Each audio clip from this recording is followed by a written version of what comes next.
Hello students. तो बच्चों, बढ़ाते हैं अपनी जर्नी को आगे। बेस्ट 100 क्वेश्चन चैप्टर नंबर 3 चल रहा है, ट्वेल्थ का करंट इलेक्ट्रिसिटी। और कौन बच्चे इस जर्नी को ज्वाइन करके रखे हैं या कर सकते हैं? तो वो बच्चे जो जेई मेंस के लिए, नीट के लिए स्पेशल बैच है एकदम।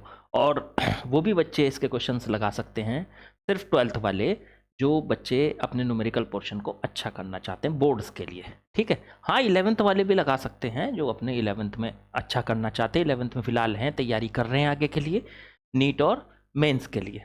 ठीक है, तो एक स्पेशल बैच है for NEET and mains. Question number, अभी हमने कल ही शुरू किया था इसको, चैप्टर जो हमारा चल रहा है इसको हमने कल ही शुरू किया था बच्चों, करंट इलेक्ट्रिसिटी वाला। चलो बढ़ाते हैं इसको आगे, क्वेश्चन नंबर 5 पे हम पहुंच चुके हैं। चलो शुरू करें। क्वेश्चन नंबर 5, इसमें 3 पार्ट हैं, मतलब समझ लीजिए 3 क्वेश्चंस हैं। अभी फिलहाल थोड़े बेसिक बेसिक से क्वेश्चन चल रहे हैं। ये क्वेश्चन कुछ ऐसे हैं जो आपको सारे फॉर्मूले याद दिला देंगे चैप्टर के सारे आपके जो कंसेप्ट हैं जो आपने पढ़े थे, वो छोटे छोटे कंसेप्ट वो भी आपको याद आ जाएंगे। ठीक है, चलिए शुरुआत करते हैं। क्वेश्चन नंबर 5A पार्ट से, direction of current will be. Current की डायरेक्शन क्या होती है? करंट की डायरेक्शन क्या होती है मेरे बच्चों? तो भाई साहब, करंट की जो डायरेक्शन होती है,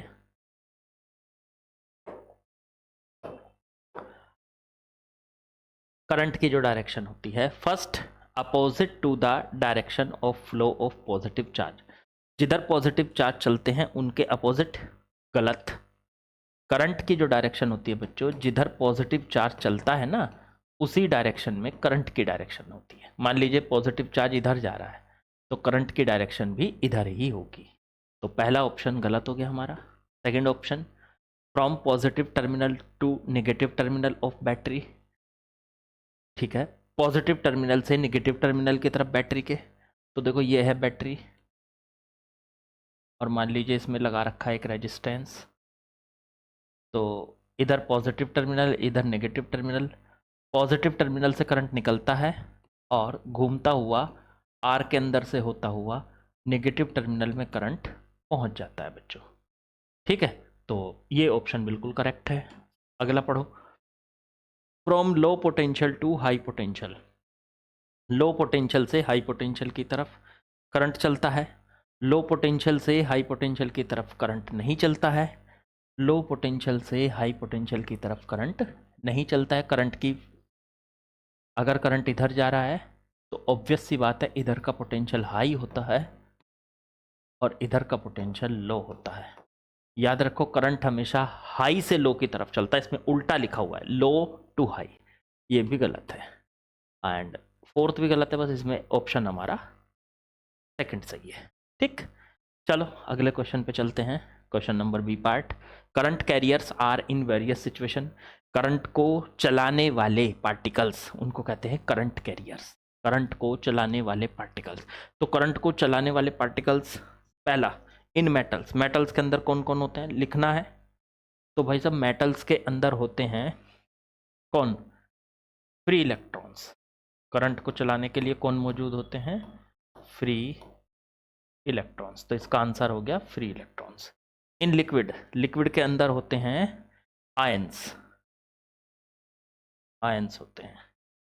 एंड इन सेमीकंडक्टर, तो सेमीकंडक्टर के अंदर, लिक्विड के अंदर तो आयंस हो गए, सेमीकंडक्टर के अंदर होते हैं इलेक्ट्रॉन्स प्लस होल्स।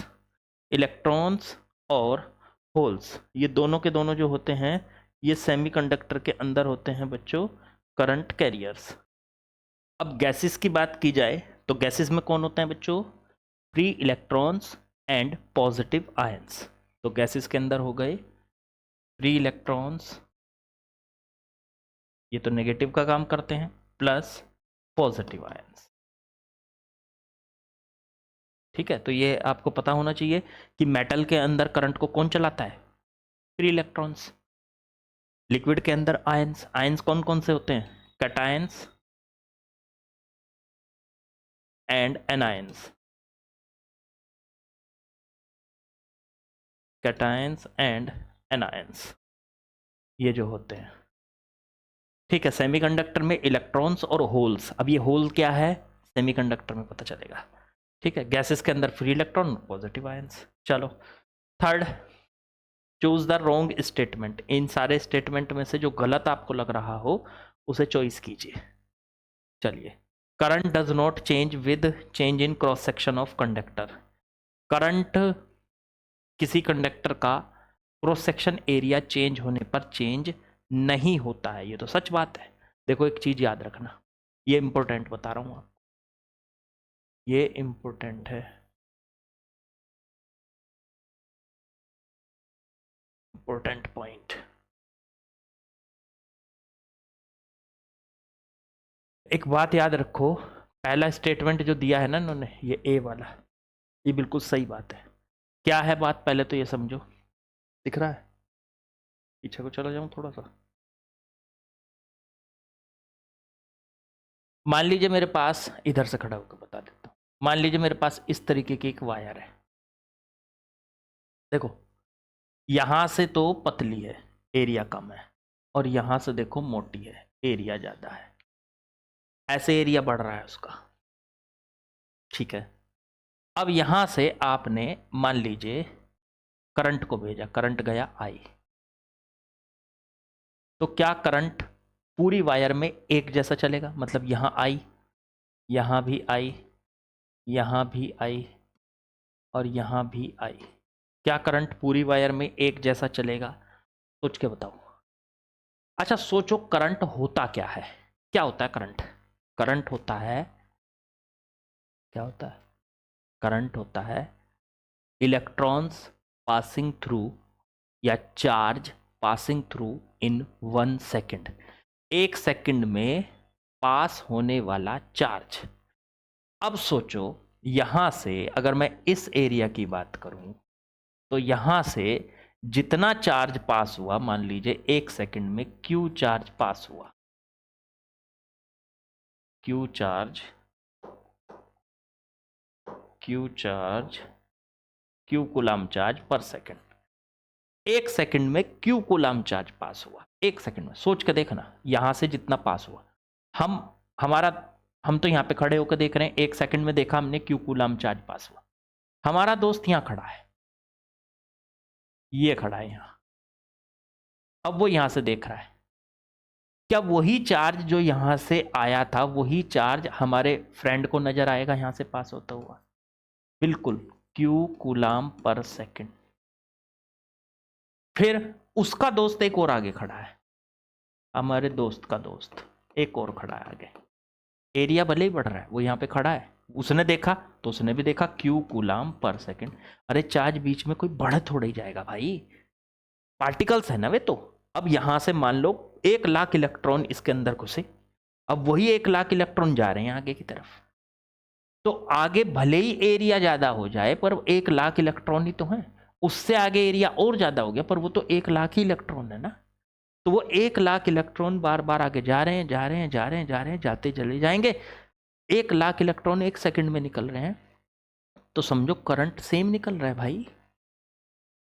1 सेकंड में निकलने वाले चार्ज को ही तो करंट कहते हैं। तो करंट यहां पे भी अगर आई है, तो यहां भी आई होगा, यहां भी आई होगा, यहां भी आई होगा, पूरे के पूरे हर क्रॉस सेक्शन के लिए करंट आई होगा। मतलब कंडक्टर पूरा, चाहे उसकी रेडियस, मतलब उसका एरिया बढ़ रहा है घट रहा है, आगे जाने पर बढ़ रहा हो घट रहा हो, पर करंट पूरे में से जो जाएगा वो आई करंट जाएगा। तो इसलिए हमारा ये ऑप्शन सही है। लेकिन हमें कौन सा चूज करना है? गलत। हमें सही नहीं करना, हमें तो गलत वाला ढूंढना है। पहला तो सही बैठ गया। चलो आगे बढ़ो। Value of current remains unchanged during its flow in a wire और कंडक्टर। करंट की जो वैल्यू होती है वो सेम रहती है during flow in a wire और कंडक्टर। जब वो किसी वायर से निकलता है तो उसकी वैल्यू सेम रहती है। ये तो यही वाली बात हो गई, किसी भी वायर से जब भी करंट निकलेगा उसकी वैल्यू बच्चों सेम रहेगी। आई आई आई, हर जगह आई रहेगी। ये तो यही स्टेटमेंट हो गया। Value of current remains unchanged, मतलब करंट की वैल्यू अनचेंज रहती है, करंट की वैल्यू चेंज नहीं होती। अभी आई है, थोड़ी देर बाद देखोगे आप आई रहेगा। क्यों? क्योंकि जो आई है वो किस पे डिपेंड करता है, या तो बैटरी पे, अब बैटरी मत बदलो, ठीक है, या फिर रेजिस्टेंस पे वायर के। अब वायर में से जिसमें से निकल रहा है उसकी तो भाई साहब रेजिस्टेंस कांस्टेंट है, तो करंट भी हमारा कांस्टेंट रहेगा। लेकिन इसके लिए शर्त हो गई, एक तो वायर नहीं बदलनी, एक बैटरी नहीं बदलनी, करंट सेम जाएगा। तो ये भी स्टेटमेंट कुछ शर्तों पर सही है, कुछ शर्तें लगाते हुए ये सही है। आगे बढ़ो। In electrolytes current is due to motion of positive ions only, ये गलत है। इलेक्ट्रोलाइट्स के अंदर करंट जो होता है वो पॉजिटिव आयंस की वजह से होता है केवल, नहीं भाई साहब, नेगेटिव आयंस की वजह से भी होता है। इलेक्ट्रोलाइट्स के अंदर दोनों तरीके के आयंस होते हैं और करंट दोनों तरीके से, मान लो इसमें कुछ इलेक्ट्रोलाइट भरा हुआ है, अब इसमें पॉजिटिव आयंस हैं जो इधर जा रहे हैं, नेगेटिव आयंस हैं जो इधर जा रहे हैं, ठीक है, तो दोनों तरीके के आयन होते हैं। केवल पॉजिटिव आयन तो ऐसा है नहीं कि होते हैं केवल पॉजिटिव आयन होते हैं, नहीं, दोनों तरीके के आयन्स होते हैं।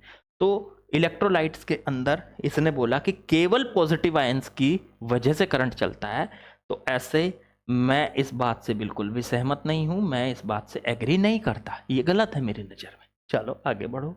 इन semiconductors current is due to motion of electrons and holes, ये भी सही है। सेमीकंडक्टर के अंदर जो करंट चलता है वो इलेक्ट्रॉन्स और होल्स की वजह से चलता है, तो ये बिल्कुल एकदम करेक्ट बात है।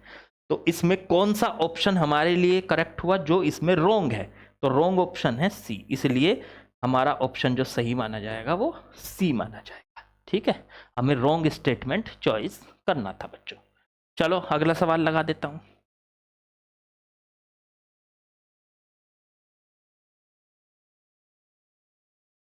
चलिए क्वेश्चन नंबर 6 हमने लगा लिया है बच्चों, देखते हैं क्या कहा है सवाल में, समझते हैं जरा इसको। चलो, A part, is this possible a current can flow from low potential to high potential, क्या ये पॉसिबल है कि कोई करंट लो पोटेंशियल से हाई पोटेंशियल की तरफ चले? अब तक जो हमने सुना है करंट हमेशा, अभी भी बताया था मैंने आपको पिछले सवाल में, मान लीजिए रेजिस्टेंस है, इधर का हाई पोटेंशियल है, इधर का लो पोटेंशियल है, और करंट हमेशा हाई से लो की तरफ चलता है बच्चों, करंट हमेशा हाई से लो की तरफ चलता है, ठीक है। चलो, अब यहां से ये तो जनरल इंफॉर्मेशन है, सवाल में ये पूछा गया है कि क्या कहीं ऐसा हो सकता है कि करंट उल्टा चल जाए, लो से हाई की तरफ चल जाए? चलो देखते हैं। अच्छा, बैटरी में भी करंट किस तरह से चलता है, चलो मैं दिखाता हूं आप। मान लीजिए ये एक रेजिस्टेंस है, इसके साथ लगी हुई है बैटरी, बैटरी बैटरी के पॉजिटिव टर्मिनल से करंट चलता है और रेजिस्टेंस में से होते हुए नेगेटिव टर्मिनल में करंट वापस आ जाता है। वी वोल्ट की बैटरी कुछ इस तरह से होता है। तो देखो वायर में जिधर से जिधर जा रहा है, पॉजिटिव टर्मिनल से नेगेटिव, पॉजिटिव टर्मिनल कैसा होता है, हाई पोटेंशियल का होता है, और नेगेटिव कैसा होता है, लो पोटेंशियल का होता है। तो देखो हाई से लो की तरफ जा रहा है, उल्टा तो हुआ नहीं। अच्छा, अब बैटरी के अंदर भी दिखाता हूं आपको। मान लीजिए ये रेजिस्टेंस है, ये बैटरी के अंदर की प्लेट्स हैं, बैटरी इस तरह से कनेक्ट है अलग अलग टर्मिनल पे, ये है बैटरी, थोड़ा सा बड़ा करके दिखा रहा हूँ मैं बैटरी कैसे है, ये बैटरी का पॉजिटिव टर्मिनल, ये नेगेटिव टर्मिनल, यहाँ से कनेक्ट होके इधर, तो करंट आपको पता है पॉजिटिव से निकलेगा रेजिस्टेंस आर में और नेगेटिव में चला जाए। अब जो ये इसकी प्लेट्स होती हैं, ये प्लेट्स है बैटरी की, ये जो प्लेट्स हैं बैटरी की, ये जो प्लेट्स हैं इसमें कैसे जाएगा, सोचो। करंट इधर से जा रहा है आई, करंट को समझ रहे हो? करंट जो होता है कौन चल रहा है? इलेक्ट्रॉन्स चल रहे हैं, पर करंट की डायरेक्शन इलेक्ट्रॉन के अपोजिट होती है। तो इसका मतलब इस नेगेटिव प्लेट से, ये जो नेगेटिव प्लेट इससे कनेक्ट है, नेगेटिव टर्मिनल से इलेक्ट्रॉन ऐसे जा रहे हैं। देखो करंट तो ऐसे जा रहा है, बट इलेक्ट्रॉन्स ऐसे जा रहे हैं, इलेक्ट्रॉन्स उल्टी डायरेक्शन में। इलेक्ट्रॉन्स की डायरेक्शन के अपोजिट ही तो करंट होता है, तो इलेक्ट्रॉन्स ऐसे जा रहे हैं, इलेक्ट्रॉन्स ऐसे जा रहे हैं। अब खुद सोच के बताओ, बैटरी की प्लेट्स के बीच में क्या होता है?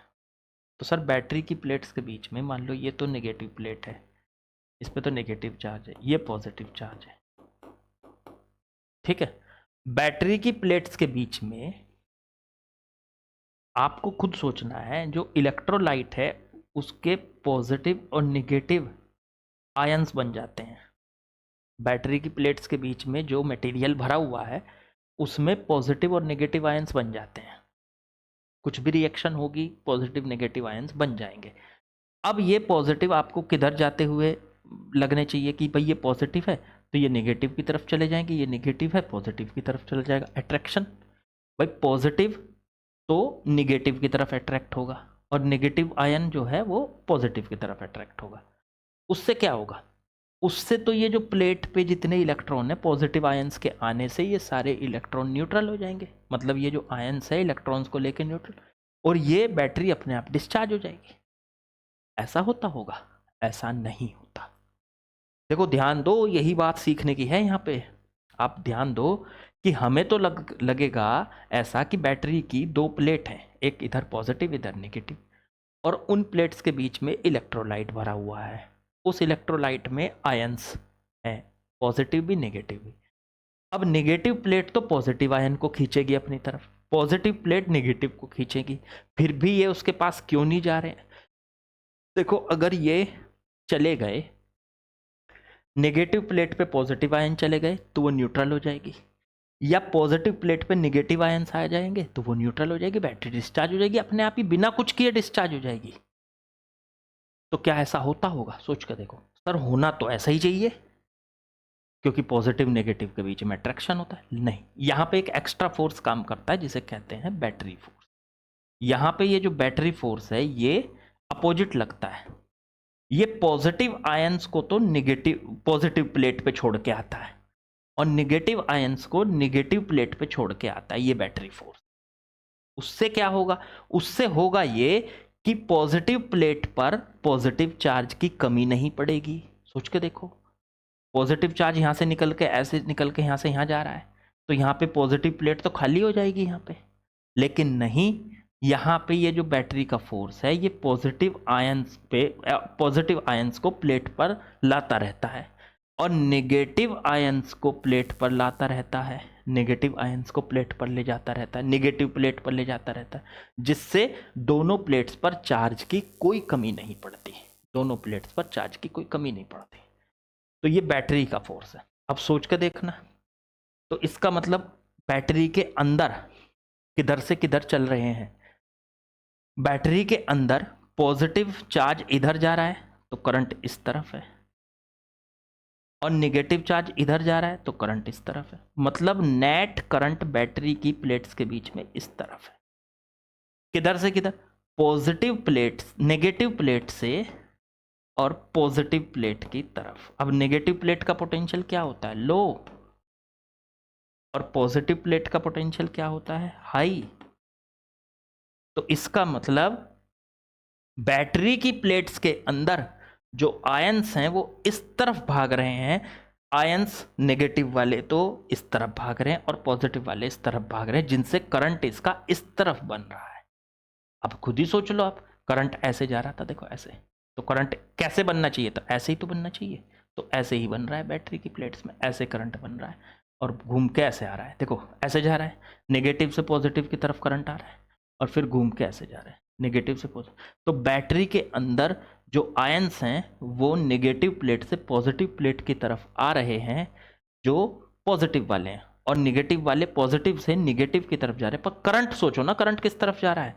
तो करंट जा रहा है नेगेटिव प्लेट से पॉजिटिव प्लेट की तरफ। मैंने आपको पूरा का पूरा डिटेल में बता दिया कि करंट नेगेटिव प्लेट से पॉजिटिव प्लेट पे जा रहा है, मतलब लो पोटेंशियल से हाई पोटेंशियल पे जा रहा है।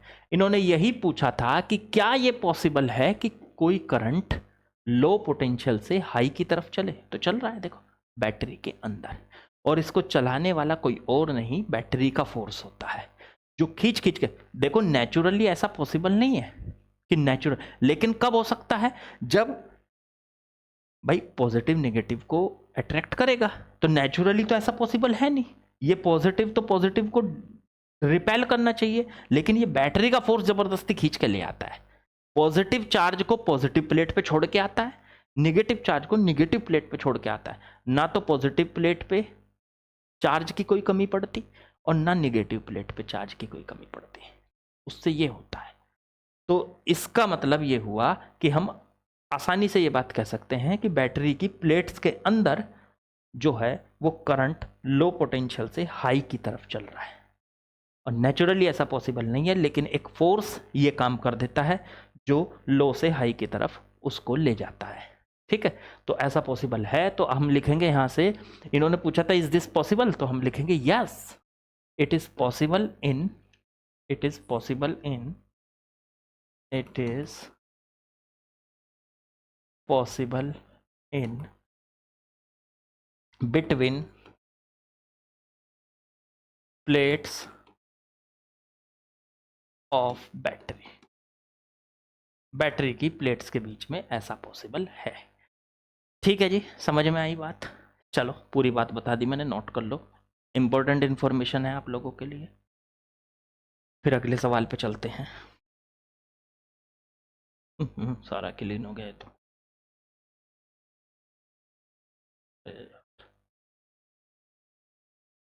हाँ तो सही करना पड़ेगा। चलो हो तो गया होगा नोट, वीडियो को पॉज करके खुद से ट्राई किया करो पहले। चलो आगे बढ़ते हैं, क्वेश्चन नंबर बी पे आते हैं। बी पार्ट, सिक्स्थ का B part. Why is there no force on current carrying wire in an electric field. मान लीजिए कहीं पर इलेक्ट्रिक फील्ड लगा हुआ है, इलेक्ट्रिक फील्ड लगा हुआ है, उसके अंदर एक वायर रखी है, वायर में करंट है, वायर में करंट है। तो इलेक्ट्रिक फील्ड की वजह से वायर, करंट कैरिंग वायर पे फोर्स क्यों नहीं लगता। अच्छा एक बात सोच के बताओ, इलेक्ट्रिक फील्ड की वजह से फोर्स लगता किस पे है। तो सर इलेक्ट्रिक फील्ड की वजह से, मान लीजिए ये इलेक्ट्रिक फील्ड है, इलेक्ट्रिक फील्ड की वजह से किसी भी चार्ज पे फोर्स लगता है। मान लो इस पे चार्ज है प्लस का क्यू, तो इस पे फोर्स लगेगा क्यू इंटू ई, फील्ड की डायरेक्शन में। मान लीजिए इस पे चार्ज है माइनस का क्यू, तो इस पे इस तरफ फील्ड के अपोजिट लगेगा फोर्स क्यू इंटू ई। तो इसका मतलब ये हुआ, इसका मतलब ये हुआ कि इलेक्ट्रिक फील्ड की वजह से चार्ज पे फोर्स लगता है। पर सर ये तो वायर है, क्यों वायर में चार्ज नहीं है भाई, इलेक्ट्रॉन नहीं चल रहे इसके अंदर, इसके अंदर इलेक्ट्रॉन है, तो क्या उन इलेक्ट्रॉन्स पे नहीं लगेगा। आपकी बात बिल्कुल सही है सर, लेकिन लेकिन लेकिन लेकिन जितने इसमें इलेक्ट्रॉन हैं उतने प्रोटॉन भी तो हैं। क्यों इलेक्ट्रॉन चल नहीं रहे, बैटरी से इलेक्ट्रॉन एक्स्ट्रा नहीं आ रहे होंगे। अरे भाई साहब ऐसा नहीं होता है, बैटरी से ये वायर इलेक्ट्रॉन ले रही है, ठीक बात है, तो बैटरी को दे भी तो रही है। एक एंड से ऐसे सोचो, ये वायर है, इधर बैटरी से कनेक्ट कर दिया आपने, नेगेटिव टर्मिनल से इस वायर ने इलेक्ट्रॉन लिए, मान लो 10,000 इलेक्ट्रॉन लिए या 10 इलेक्ट्रॉन लिए, ठीक है। तो भाई साहब पॉजिटिव टर्मिनल में अंदर 10 इलेक्ट्रॉन आ भी तो गए होंगे साथ साथ, नेगेटिव टर्मिनल से इलेक्ट्रॉन बाहर निकल के वायर में गए, तो वायर से पॉजिटिव टर्मिनल में इलेक्ट्रॉन्स अंदर चले जाएंगे उसी टाइम। मतलब वायर पे इलेक्ट्रॉन्स ना तो बढ़े ना इलेक्ट्रॉन्स वायर पे घटे, इलेक्ट्रॉन्स की संख्या जो है वो वायर पे ना बढ़ी ना घटी।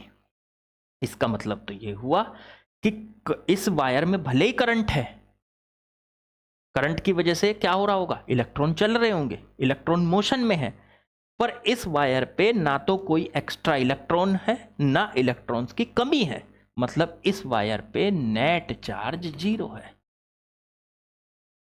अब इलेक्ट्रिक फील्ड ने तो बताया था कि इलेक्ट्रिक फील्ड तो चार्ज पे फोर्स लगाता है। अगर इस वायर पे पूरी पे चार्ज होता तो ये इलेक्ट्रिक फील्ड वायर पे जरूर फोर्स लगाता, बट इस वायर पे चार्ज नहीं है। इस वायर पे चार्ज मतलब आप एक बात और याद रख सकते हैं कि जब भी किसी वायर के अंदर करंट चलता है तो वो चार्ज नहीं होती, उस पर एक्स्ट्रा इलेक्ट्रॉन नहीं आते, उसमें से मतलब इलेक्ट्रॉन्स की कमी नहीं होती, उसे चार्ज नहीं होती, वो होती वो न्यूट्रल है।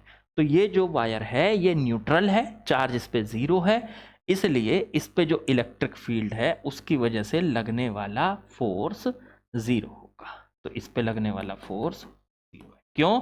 क्योंकि इस पे किसी तरीके का कोई चार्ज नहीं है और इलेक्ट्रिक फील्ड हमेशा चार्ज पे फोर्स लगाता है। ठीक हो गई बात? बढ़िया लगा पॉइंट? चलो ये कंप्लीट हमारा। तो why is there no force, क्यों फोर्स नहीं है मैंने आपको पूरा डिटेल में बता दिया, क्योंकि वायर चार्ज नहीं है। आप इसको लाइन में भी लिख सकते हो,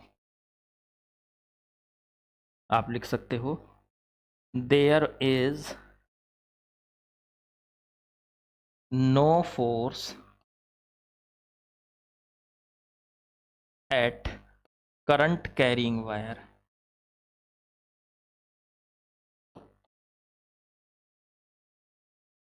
current carrying wire because wire is not charged during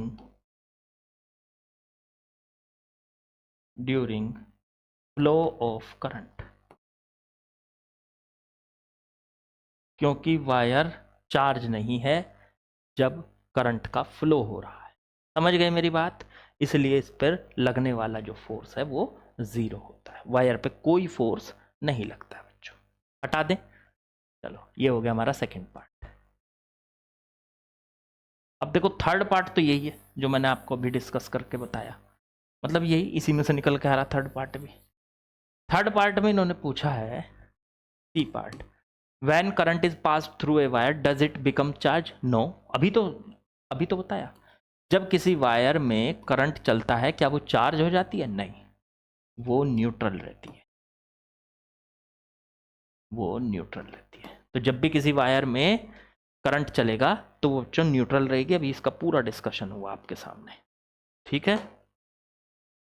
चलो अगले सवाल पे चलते हैं। चलिए नेक्स्ट क्वेश्चन में आते हैं, क्वेश्चन नंबर 7 बच्चों। समझते हैं क्या आपको दिया है।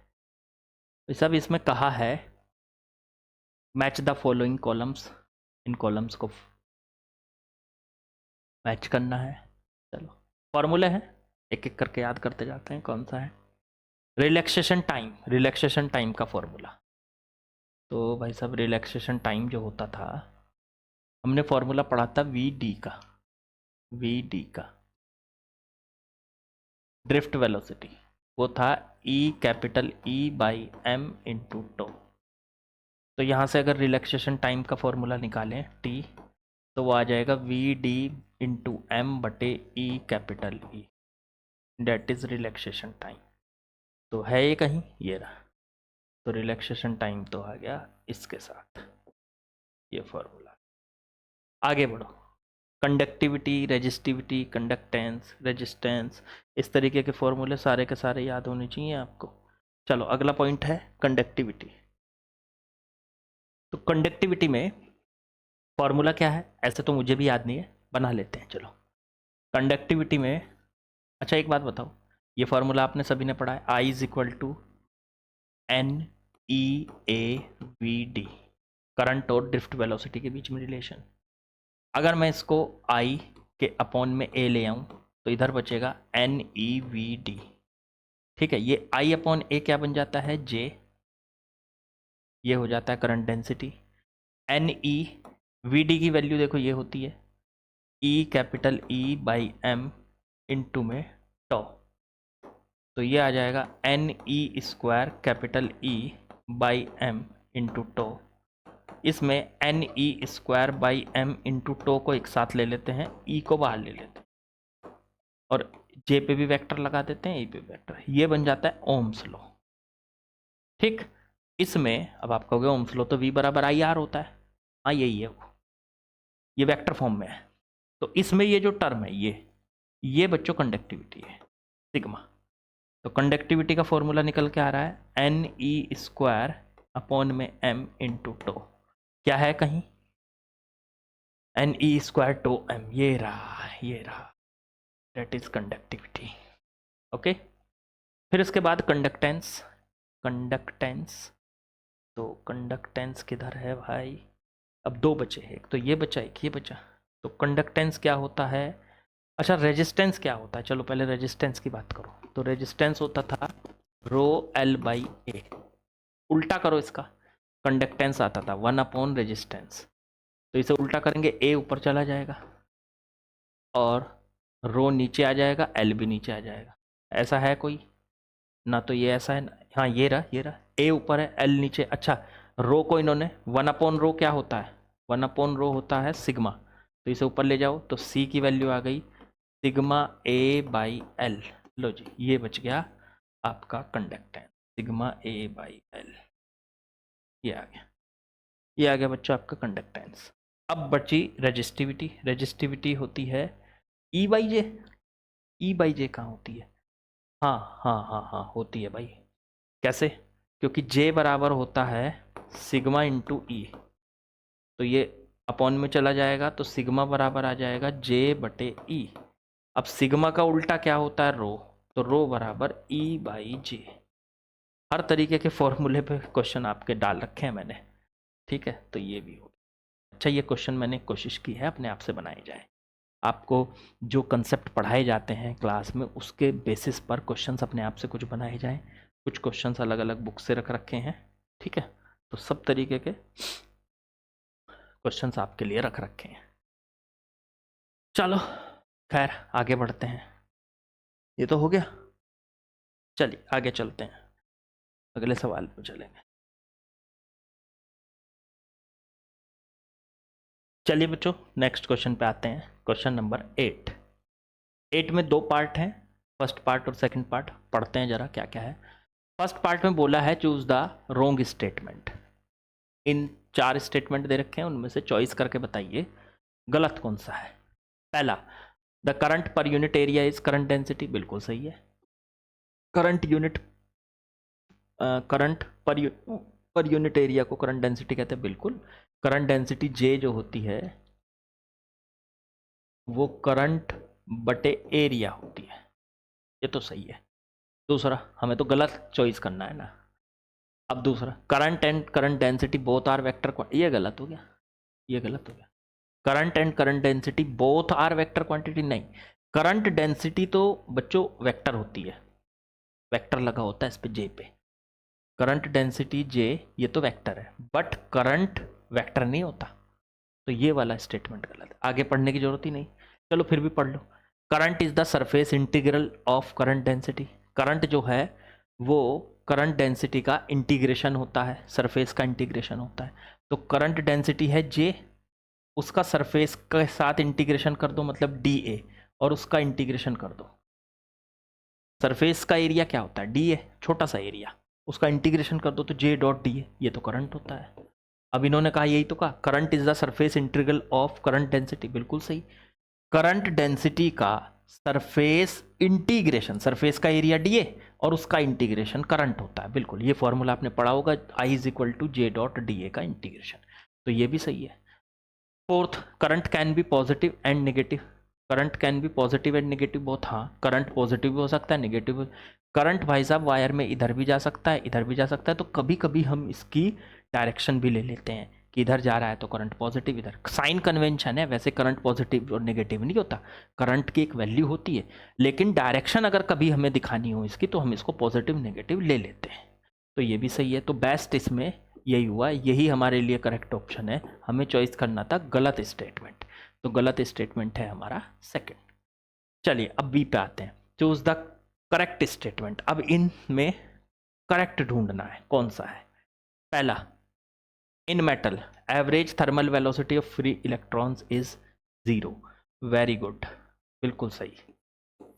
मेटल्स के अंदर जो थर्मल वेलोसिटी होती है फ्री इलेक्ट्रॉन्स की वो जीरो होती है। देखो कैसे, ये मेटल है, ठीक है, इस मेटल के अंदर बहुत सारे फ्री इलेक्ट्रॉन है, कोई इधर जा रहा, कोई इधर जा रहा, कोई इधर जा रहा, कोई इधर जा रहा, कोई इधर जा रहा, कोई इधर जा रहा, ठीक है। अभी तक हमने इसमें बैटरी नहीं लगाई, ठीक है। तो कोई इधर जा रहा, इधर जा रहा, इधर जा रहा, आप सोचोगे कि सर फिर तो करंट होना चाहिए। बेसिकली इनके पास चलने के लिए जो एनर्जी आती है वो कहाँ से आती है? थर्मल एनर्जी है भाई, थर्मल एनर्जी। थर्मल एनर्जी क्या होती है? जो टेम्परेचर से मिलती है। तो टेम्परेचर से मिलने वाली एनर्जी को थर्मल एनर्जी कहा जाए। तो इन इलेक्ट्रॉन्स के पास थर्मल एनर्जी है, उसकी वजह से इलेक्ट्रॉन्स इधर जाते हैं, इधर जाते, इधर जाते, इधर उधर घूमते रहते हैं, ऐसे ऐसे घूमते रहते हैं। ये इलेक्ट्रॉन इस वाले एटम पे चला गया, उसका इलेक्ट्रॉन इस एटम पे आ गया, इसका इलेक्ट्रॉन दूसरे पे चला गया, दूसरे का इस वाले पे आ गया, वहीं घूमते रहते हैं आपस में। लेकिन इनकी कोई नेट वेलोसिटी नहीं होती। अगर इनकी सबकी वेलोसिटी वेक्टर क्वांटिटी है, अगर वेलोसिटी के सारे वेक्टर्स को ऐड किया जाए तो जीरो आएगा। तो इन सारे वेलोसिटी वेक्टर्स को ऐड करके इसकी जो एवरेज वेलोसिटी आती है, थर्मल वेलोसिटी, वो जीरो आती है। इसीलिए तो इनके पास कोई नेट डिस्प्लेसमेंट नहीं होता। यहाँ से इधर घूमेंगे, इधर जाएंगे, इधर जाएंगे, ऐसे ऐसे जाते रहेंगे, ऐसे ऐसे जाते रहेंगे, पर रहेंगे वहीं, आगे नहीं बढ़ते। आगे नहीं बढ़ते। आगे कब बढ़ते हैं? जब बैटरी कनेक्ट होती है, तब एक डायरेक्शन में चलते हैं, क्योंकि इनके ऊपर फोर्स लगता है। तब इनके पास वेलोसिटी के साथ साथ फोर्स भी होता है, फोर्स इनको एक डायरेक्शन में लेके चलता है। लेकिन अब अभी नहीं लगी हुई है बैटरी, बैटरी के बिना बात कही जा रही है। तो इन मेटल्स में average thermal velocity of free electrons zero रहती है। तो जीरो है, हाँ बिल्कुल सही है। Path of free electrons during random motion in absence of electric field is straight. Free electrons का जो पाथ है रैंडम मोशन में, ठीक है, in absence of electric field is straight. हाँ बिल्कुल। देखो, जब इलेक्ट्रॉन, बैटरी नहीं लगाई मैंने, एक इलेक्ट्रॉन है ये शांत थोड़ा ही ना बैठा होगा, फ्री इलेक्ट्रॉन। ये इधर से इधर वाले एटम पे कूदेगा, इधर से इधर वाले एटम पे कूदेगा, इधर से फिर वापस यहीं आ जाएगा, इधर से इधर कूदेगा। तो जब भी इधर से उधर जंप करेगा तो एकदम सीधा जाएगा। इसका जो पाथ होता है वो एक स्ट्रेट लाइन होता है। तो इस हिसाब से तो सेकंड वाला हमारे लिए करेक्ट है। करेक्ट ही ढूंढने देना, ये भी करेक्ट है। Path of free electrons during random motion in absence of electric field is straight, हाँ बिल्कुल सीधा जाता है। Path of electron in presence of external field is parabolic, ये भी करेक्ट है। देखो ये याद रखने हैं दोनों बातें। जब बैटरी ना लगी हो, इलेक्ट्रॉन एक एटम से दूसरे एटम पे जाता है, एकदम सीधा जाता है, उसका पाथ स्ट्रेट लाइन होता है। लेकिन जब बैटरी लगी हो, अब मान लो आपने लगा दी यहाँ बैटरी इसके अक्रॉस, तो बैटरी से क्या होगा? इलेक्ट्रिक फील्ड लग जाएगा, प्लस से माइनस की तरफ इलेक्ट्रिक फील्ड लग जाएगा। अब इलेक्ट्रॉन यहाँ से इस एटम पे जाता, सीधा जाता, लेकिन इलेक्ट्रिक फील्ड की वजह से उस पर एक फोर्स लग जाएगा, उस पर एक फोर्स लग, मान लो यहाँ से चला इलेक्ट्रॉन और यहाँ पे आएगा तो बिल्कुल सीधा आता, लेकिन इलेक्ट्रिक फील्ड लग गया अब तो, अब इस पर एक फोर्स लग गया, तो इस तरफ फोर्स लग गया, इस पर QE, उसकी वजह से ये ऐसे करके आएगा, ऐसे सीधा नहीं आता, पैराबोलिक उसमें आता है, पैराबोलिक पाथ पे आता है। तो पैराबोलिक पाथ पे आता है, तो इस हिसाब से तो हमारा ऑप्शन 3 भी सही है। ये मल्टी क्वेश्चंस वाला है, मतलब मल्टी ऑप्शन वाला हो गया ये आपके पास। पहला स्टेटमेंट भी करेक्ट है, दूसरा भी करेक्ट है, तीसरा भी करेक्ट है। Next, there is a relation, ये समझ गए ना आप? ये तो समझ लिया ना। अगर बैटरी नहीं है, मेटल का वायर रखा है, टेबल पे रखा है, बैटरी नहीं है, फिर भी उसके अंदर के जो इलेक्ट्रॉन है लगातार एक एटम से दूसरे एटम पे जाते रहते हैं, सीधे स्ट्रेट लाइन में चलते हैं। उनको वेलोसिटी कहाँ से मिलती है? थर्मल वेलोसिटी होती है, टेम्परेचर से उनको वेलोसिटी मिलती है। और दूसरा क्या बताया मैंने आपको? दूसरा बताया है कि अगर बैटरी लगाती तो फिर वो जाएंगे एक एटम से दूसरे एटम पे, आगे भी बढ़ेंगे। अब पहले आगे नहीं बढ़ रहे थे, वहीं का वहीं घूमते रहते हैं, अब आगे भी बढ़ेंगे, और अब उनका पाथ स्ट्रेट लाइन नहीं होगा, अब उनका पाथ होगा पैराबोलिक। तो पैराबोलिक होगा, तो इस हिसाब से थर्ड ऑप्शन भी हमारा करेक्ट है। Now there is a relation between thermal velocity and drift velocity. नहीं, थर्मल वेलोसिटी और ड्रिफ्ट वेलोसिटी के बीच में कुछ रिलेशन होता है? नहीं होता, नहीं होता। थर्मल वेलोसिटी और ड्रिफ्ट वेलोसिटी में बहुत फर्क होता है। ड्रिफ्ट वेलोसिटी होती है जब इलेक्ट्रॉन्स आगे बढ़ना शुरू कर देते हैं। कब? जब बैटरी लगेगी और आगे बढ़ते हैं और उनकी आगे बढ़ने की स्पीड बहुत कम होती है, बहुत कम होती है। तो ड्रिफ्ट वेलोसिटी और थर्मल वेलोसिटी में किसी तरीके का कोई रिलेशन नहीं होता, तो ये हमारे लिए गलत है। इन्होंने कहा there is a relation, relation है, हम कह रहे हैं नहीं है, तो इसलिए ये हमारे लिए गलत है। तो ये मल्टी आंसर्स वाला क्वेश्चन था, तो इसमें 3 आंसर हमारे सही है। इसमें पूछा था, हो सकता है इसमें ये पूछा हो कि इनकरेक्ट स्टेटमेंट बताओ, तो इनकरेक्ट में ये है, ठीक है। वैसे करेक्ट में पूछे तो 3 है, तीनों स्टेटमेंट करेक्ट हैं इसके। तो मेरे ख्याल से आप लोगों को बढ़िया से समझ में आया बच्चों। चलो अगले सवाल पे चलते हैं। मैं जरा इसको पॉज कर देता हूँ। तो चलिए बच्चों क्वेश्चन नंबर 9 पे आते हैं। क्या दिया हुआ है जरा समझते हैं।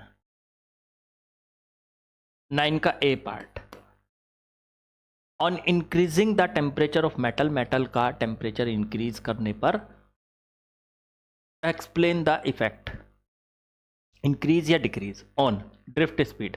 ड्रिफ्ट स्पीड इंक्रीज होगी या डिक्रीज होगी? बड़ा इंटरेस्टिंग सा कंसेप्ट है, बड़ा ही इंटरेस्टिंग सा कंसेप्ट है, समझते हैं जरा इसको। मान लो ये है जी मेटल, मेटल की वायर। मैं थोड़ा बड़ा करके इसलिए दिखा रहा हूँ ताकि आपको दिखाई दे। हमने इसको लगा दिया बैटरी से। जब बैटरी से लगाएंगे, इधर पॉजिटिव इधर नेगेटिव, तो इलेक्ट्रॉन्स इस तरफ चलेंगे, ठीक है।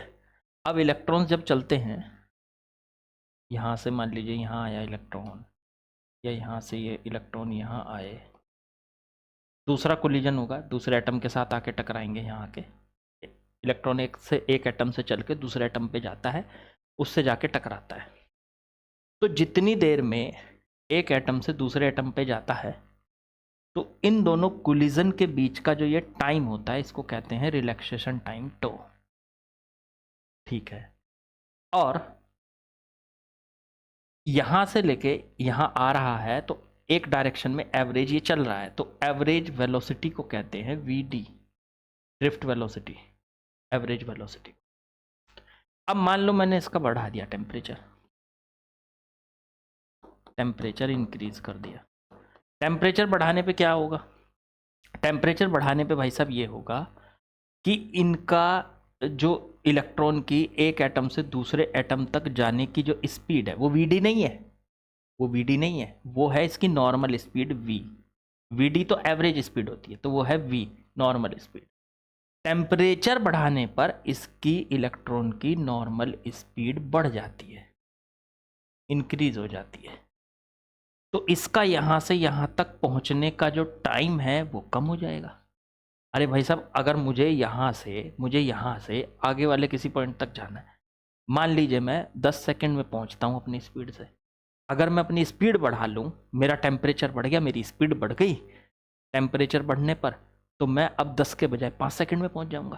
तो याद रखो, जैसे ही आप टेम्परेचर बढ़ाते हो, टेम्परेचर को बढ़ाते हो, वैसे ही रिलैक्सेशन टाइम जो होता है, मतलब एक एटम से दूसरे एटम पर इलेक्ट्रॉन के टकराने का जो एवरेज टाइम है, वो बच्चों कम हो जाता है। बस ये पॉइंट पकड़ लो। तो इससे से एक तो आंसर ये आ गया, थर्ड वाला। पहले तो यही आ गया कि रिलैक्सेशन टाइम डिक्रीज हो रहा है। रिलैक्सेशन टाइम क्या हो रहा है? डिक्रीज। जैसे ही टेम्परेचर को बढ़ाया जा रहा है, ऑन इंक्रीजिंग द टेम्परेचर, तो रिलैक्सेशन टाइम डिक्रीज। अब रिलैक्सेशन टाइम से क्या होगा? ड्रिफ्ट वेलोसिटी पे क्या फ़र्क पड़ेगा? तो भाई साहब, ड्रिफ्ट वेलोसिटी का फॉर्मूला होता है V D equals to E capital E by M into tau. ये होता है। रिलैक्सेशन टाइम अगर कम होगा, रिलैक्सेशन टाइम अगर डिक्रीज होगा, तो इसके डायरेक्टली प्रोपोर्शनल है वी डी, वो भी कम होगा। तो हमें ऐसा फील होता है, हमें ऐसा फील होता है कि जब हम किसी मेटल के किसी वायर को गर्म करते हैं, तो गर्म करने से उसका जो गर्म करने से क्या होना चाहिए? उसके इलेक्ट्रॉन्स की वेलोसिटी बढ़नी चाहिए, और ये तो कम हो रही है। देखो डिक्रीज हो रही है, तो ड्रिफ्ट स्पीड यहाँ पे क्या आ रही है, डिक्रीज हो रही है। तो ऐसा नहीं है कि हमारा सोचना गलत है, हमारा सोचना बिल्कुल करेक्ट है। आप गैस को ले लो, गैस के मॉलिक्यूल्स को गर्म करो, गर्म करोगे तो उनकी स्पीड बढ़ जाएगी, इधर इधर इधर इधर एकदम तेजी से भागने लगेंगे। हाँ बिल्कुल ठीक है। तो यहाँ पे ऐसा क्यों नहीं हो रहा सर? क्योंकि भाई साहब आप ऐसे समझो, जब आप मेटल की वायर को गर्म करते हो तो उसके अंदर इलेक्ट्रॉन्स की एक एटम से दूसरे एटम पे जाने की स्पीड बढ़ती है, पर वो उसकी नॉर्मल स्पीड होती है, ड्रिफ्ट स्पीड नहीं होती। वो इलेक्ट्रॉन्स की नॉर्मल स्पीड होती है, थर्मल स्पीड होती है, वो जो टेम्परेचर की वजह से उनको मिली। तो वो तो बढ़ी है, हमारा सोचना गलत नहीं है। इलेक्ट्रॉन्स की स्पीड बढ़ी लेकिन थर्मल स्पीड बढ़ी, लेकिन थर्मल स्पीड ड्रिफ्ट स्पीड से अलग होती है, ड्रिफ्ट स्पीड नहीं बढ़ेगी। इलेक्ट्रॉन एक एटम से भाग के दूसरे एटम पे गया, उसकी स्पीड बढ़ गई, स्पीड बढ़ने से उसका टाइम कम हो गया, और टाइम कम होने से उसकी ड्रिफ्ट वेलोसिटी कम हो गई। तो बस यही बात तो याद रखने की है।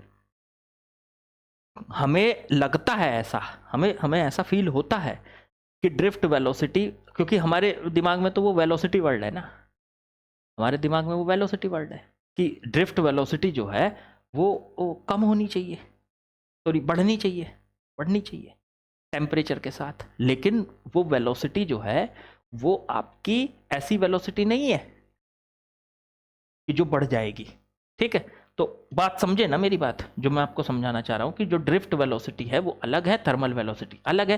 टेम्परेचर के बढ़ाने पर थर्मल वेलोसिटी तो बढ़ती है बट ड्रिफ्ट वेलोसिटी कम होती है। तो ये भी याद रखना कि ड्रिफ्ट वेलोसिटी यहाँ पे डिक्रीज हो रही है। रिलैक्सेशन टाइम भी घटता है और उसी के प्रोपोर्शनल होती है ड्रिफ्ट वेलोसिटी, तो वो भी घटती है।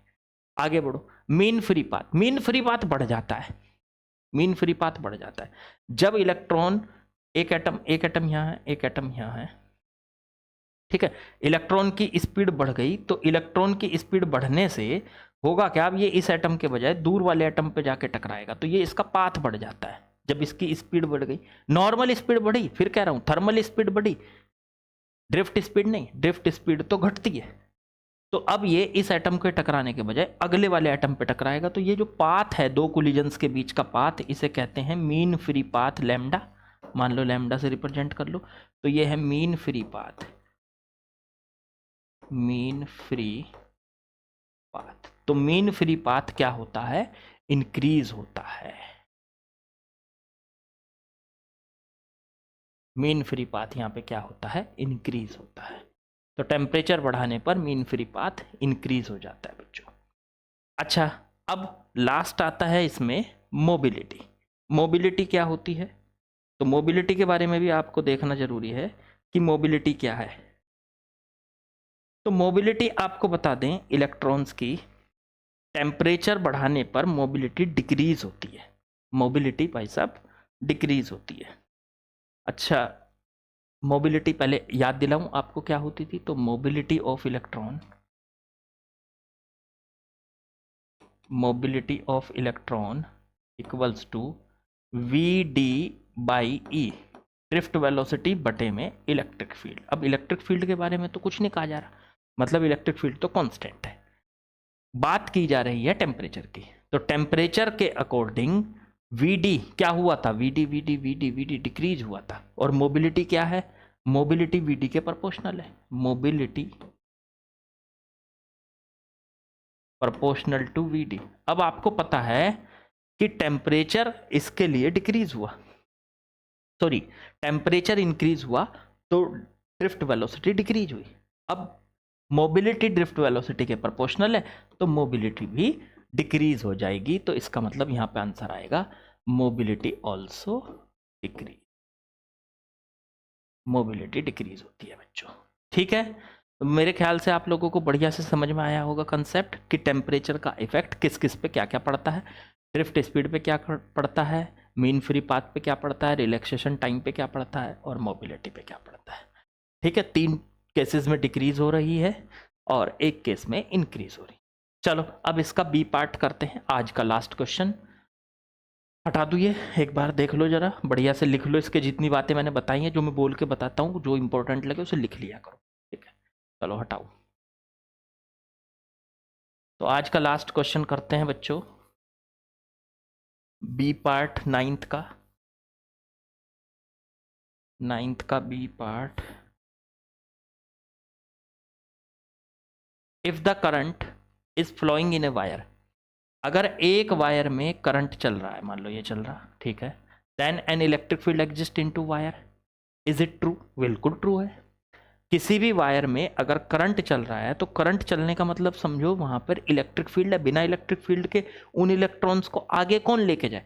अच्छा देखो, इलेक्ट्रॉन्स चलते तो रहते हैं पर वो थर्मल वेलोसिटी से चलते रहते हैं, आगे नहीं बढ़ते, वहीं घूमते रहते हैं। एक इधर गया उसी टाइम पे एक इधर आ गया, एक और इधर गया उसी टाइम पे एक इधर आ गया। तो नेट मोमेंट अगर चार्ज का देखो कि जीरो आएगा। 50,000 इलेक्ट्रॉन एक सेकंड में इधर गए तो उसी सेकंड में 50,000 इलेक्ट्रॉन इधर आ गए। ये तब है जब हमने बैटरी ना लगा रखी हो, लेकिन अगर बैटरी लगा रखी हो तो इलेक्ट्रॉन एक डायरेक्शन में चलना शुरू कर देंगे। जैसे ये वायर है, इसमें ये इलेक्ट्रॉन है, इलेक्ट्रिक फील्ड मान लीजिए आपने जोड़ दिया इसको बैटरी से, बैटरी का पॉजिटिव टर्मिनल नेगेटिव टर्मिनल। अब पॉजिटिव टर्मिनल से नेगेटिव की तरफ रहेगा इलेक्ट्रिक फील्ड, इलेक्ट्रिक फील्ड से अपोजिट डायरेक्शन में इलेक्ट्रॉन्स के ऊपर लगेगा फोर्स ई, इधर भी फोर्स ई इंटू ई। इस तरीके से इलेक्ट्रॉन्स पे फोर्स लगेगा ई इंटू ई लगातार, और ये फोर्स ही तो इलेक्ट्रॉन्स को आगे बढ़ाएगा, उनको ड्रिफ्ट वेलोसिटी देगा। वैसी वेलोसिटी तो है इनके पास सिंपल वाली थर्मल वेलोसिटी, पर ड्रिफ्ट वेलोसिटी मिलेगी इलेक्ट्रिक फील्ड से बच्चों। तो इलेक्ट्रिक फील्ड से इनको एक डायरेक्शन में ड्रिफ्ट वेलोसिटी मिल जाएगी, ये आगे बढ़ना शुरू हो जाएंगे, और आगे बढ़ना, इलेक्ट्रॉन्स का आगे बढ़ना मतलब करंट। तो इस डायरेक्शन में इलेक्ट्रॉन्स की अपोजिट डायरेक्शन में करंट का चलना शुरू हो जाएगा। तो इन्होंने पूछा था if a current is flowing in a wire, यदि एक वायर में करंट चल रहा है, then an electric field exist into wire, तो वायर के अंदर एक इलेक्ट्रिक फील्ड एग्जिस्ट करता है। Is it true? तो बिल्कुल ट्रू है, इट इज ट्रू। आंसर हो गया हमारा इट इज ट्रू। तो मेरे ख्याल से बच्चों आज का सेशन बहुत बढ़िया से एंजॉय किया आप लोगों ने, अच्छी प्रैक्टिस हुई आप लोगों की, और लगातार जुड़े रहिए, क्वेश्चंस करते रहिए। नीट के पेपर आने तक, जेई मेंस का पेपर आने तक, जेई मेंस का तो देखो एक इसमें भी आ जाता है अभी जनवरी में भी, तो जनवरी तक तो नहीं हो पाएगा, लेकिन आपका जो अप्रैल वाला होगा तब तक हमारा काफ़ी सिलेबस ख़त्म हो चुका होगा। नीट के पेपर तक हम लगभग सारा ही सिलेबस कर चुके होंगे, क्वेश्चंस लगा चुके होंगे, ठीक है। तो उसके लिए रेडी रहिए, तब तक हम सारी प्रैक्टिस कर लेंगे। फिजिक्स की टेंशन हमें दे दीजिए, मतलब मुझे दे दीजिए, वो टेंशन मेरी, आपकी काम है सिर्फ प्रैक्टिस करना। और अब जैसे ये 2-3 चैप्टर हमारे कंप्लीट होंगे तो इनके मैं कुछ ऑनलाइन टेस्ट वगैरह भी डालूंगा आप लोगों के लिए, करके देखना उन क्वेश्चंस को, ठीक है। तो वो भी डालूंगा, मैं टेलीग्राम पे डालूंगा, और टेलीग्राम को ज्वाइन कीजिए।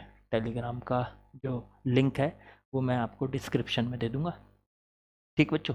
बाकी लाइक शेयर सब्सक्राइब कीजिए, और बस प्रैक्टिस करते रहिए, प्रैक्टिस ही आपको सक्सेस दिलाएगी। कल मिलते हैं।